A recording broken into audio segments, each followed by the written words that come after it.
मैं अपने आप को खुशकिस्मत समझता हूँ कि मैं सिलौड़ी आया हूँ और महावीर की धरती को नमन करने का मौका मिला है। जो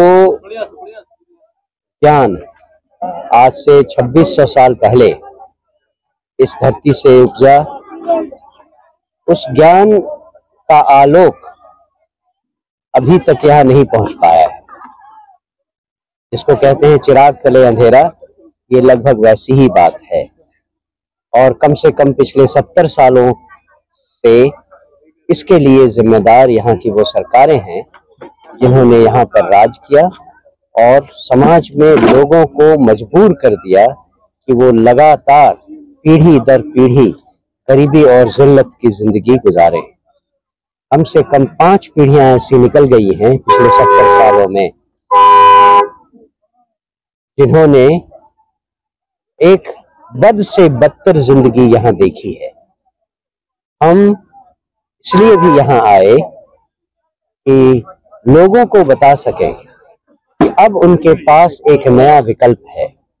जिन राजनीतिक दलों ने पिछले इतने सालों से उनको लूटा और धोखा दिया, 15 साल किसी को शासन करने को मिला, किसी को 20 साल शासन करने को मिला, लेकिन यहाँ के लोगों की जिंदगी, सिकंदरा के लोगों की जिंदगी वैसी की वैसी ही रही जैसी 70 साल पहले थी। अगर लोगों को अपनी जिंदगी में, अपने बच्चों के भविष्य में उजाला चाहिए तो उनके पास एक नया विकल्प होना जरूरी है। इस बार वो विकल्प आ गया है और उसका नाम है जन सुराज पार्टी। हमने यहाँ लोगों को ये भी समझाया कि बिहार को बदलने के लिए इनका खुद का बदलना जरूरी है, इनके परिवार का, इनके बच्चों का बदलना जरूरी है। और उस बदलाव के लिए जो चीज जरूरी है वो है शिक्षा, पढ़ाई लिखाई बच्चों की और बड़ों की।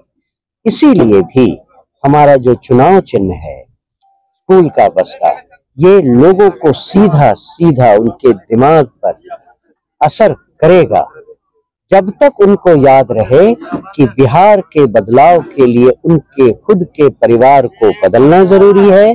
उनके खुद के परिवार को बदलने के लिए उनके बच्चों की पीठ पर स्कूल का बस्ता होना चाहिए, ये जरूरी है। तब तक हमने अपना काम कर दिया है।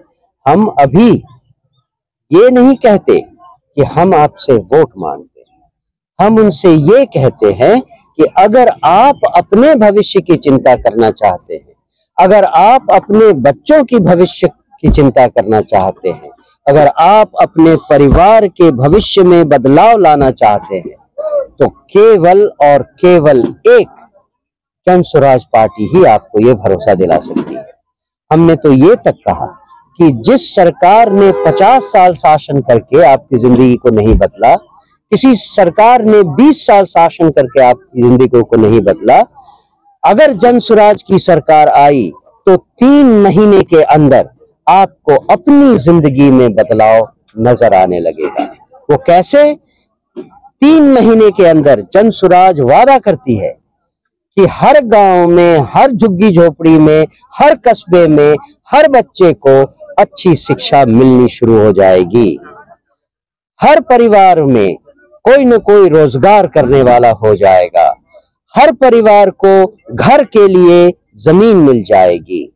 हर वृद्ध को वृद्धावस्था पेंशन 2000 रुपए महीने मिलने लगेंगे और हर किसान को अपने खेतों में नगदी फसल उपजाने के लिए मजदूरों की मुफ्त व्यवस्था की जाएगी। ये सारा संदेश 3 महीने में उनकी किसी की भी जिंदगी को इतना बदल देगी कि उनकी जिंदगी में फर्क महसूस होना शुरू हो जाए। सर कहते हैं कि जन स्वराज बीजेपी का बी पार्टी है। पहले बीजेपी के लिए काम करते थे, जदयू के लिए काम करते थे, आज क्या करेंगे वो?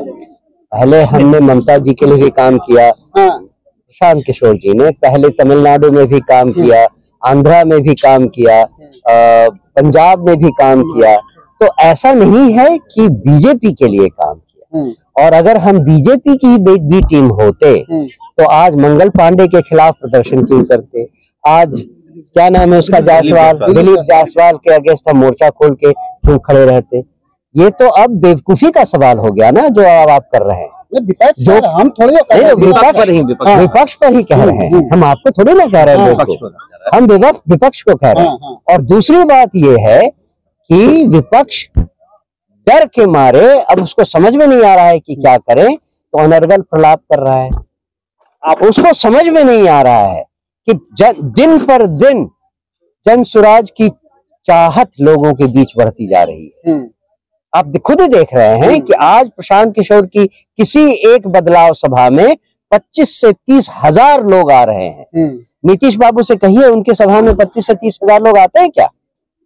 लालू यादव की किसी सभा में 25 से 30 हजार लोग आज आते हैं क्या? उनकी नींद हराम हो गई है, उनके होश गुल हो गए हैं।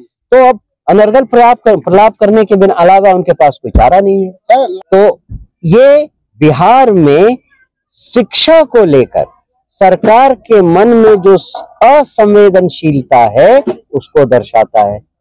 अगर कहीं बिल्डिंग है तो टीचर नहीं, अगर कहीं टीचर है तो बिल्डिंग नहीं, कहीं दोनों है तो छात्र नहीं। मतलब, और सरकार की शिक्षा नीति चाहे जो भी हो, उसका इम्प्लीमेंटेशन इतना ज्यादा लचर है जिसकी कोई कल्पना नहीं है।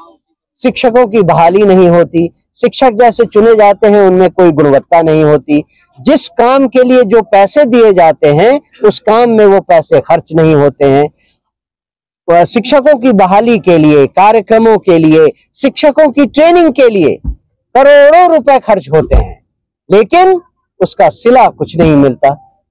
सरकार कैसे उसको इम्प्लीमेंट करे इसके बारे में सोचती नहीं, क्योंकि सरकार में जो शिक्षा मंत्री और बाकी सीनियर अफसर है उन सब के पास भी पैसे पहुंच जाते हैं। सबके मुंह को पैसों से बंद कर दिया जाता है, इसीलिए व्यवस्था भी खत्म है तो भी कोई कंप्लेन नहीं करता है। इसी को तो व्यवस्था परिवर्तन कहेंगे। इसे जब बदला जाए तभी बिहार का बदलाव संभव है। बिहार का बदलाव केवल नारा देने से कभी नहीं बदलेगा जब तक ये छोटी छोटी समस्याएं सॉल्व नहीं की जाएंगी। जदयू के प्रदेश अध्यक्ष प्रशांत जी को बरसाती नेता बोलते हैं, इस पर क्या कहना चाहेंगे?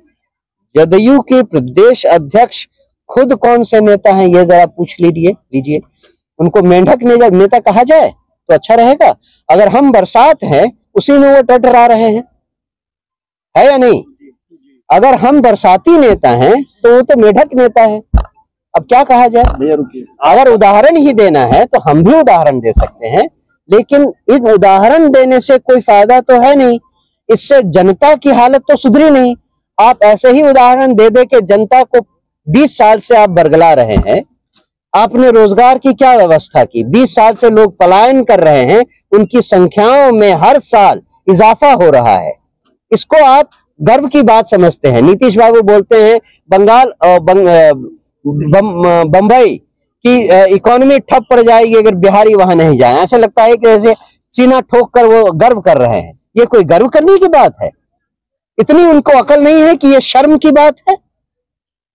सर, बरसात के समय जब बिहार में बरसात का समय आता है तो कुछ ऐसे जगह है जो कि बिहार जो है बाढ़ से ग्रसित हो जाते हैं। और चुनाव का समय आ गया है। कल भी सिकंदरा में एक पार्टी का प्रोग्राम चल रहा था, वहां बहुत बड़ा वादा किया गया था कि जैसे झारखंड राज्य में माई योजना चालू किया गया है तो हमारी सरकार जब बिहार में बनेगी तो हम माई बहन योजना चालू कर देंगे। आखिर पैसा कहाँ से आएगा सर?